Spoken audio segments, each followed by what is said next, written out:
We've heard people advance here in Congress that the trust fund's fine until 2036, and we don't have to do anything until then, so why worry about it now?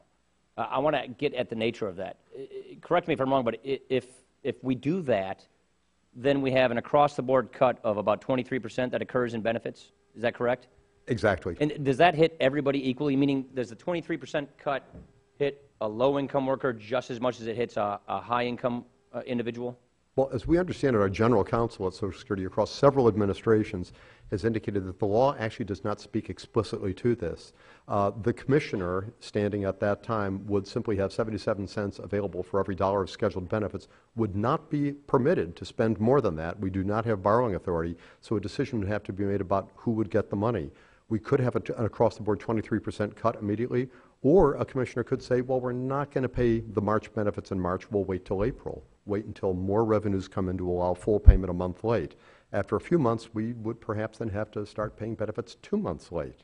So this would be a way that it could be handled. Of course, if people have to pay rent on time, that would be a difficulty. So there's no easy way out on this.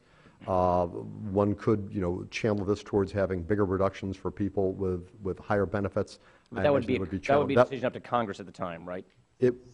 Well, we hope and pray that Congress would indeed act well before we ever hit the trust fund reserve exhaustion. Let me get to that. So given that we have this abrupt 23% cut that occurs in law, that's current law, is it not wise to start reforming now, sooner, so that the distribution of the change is spread more broadly and evenly across income cohorts? Let me ask it this way.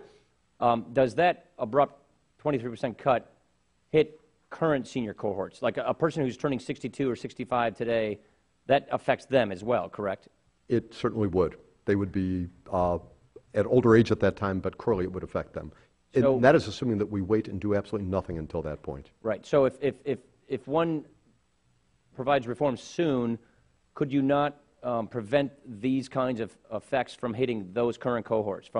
Could you not phase reforms in gradually that prevent that 23% cut from happening so it doesn't affect people who are currently in or near retirement? Could you structure reforms that prevent that from happening if you act sooner? Absolutely. We have a number of proposals, including yours, Chairman Ryan, and many other proposals that would take exactly that approach.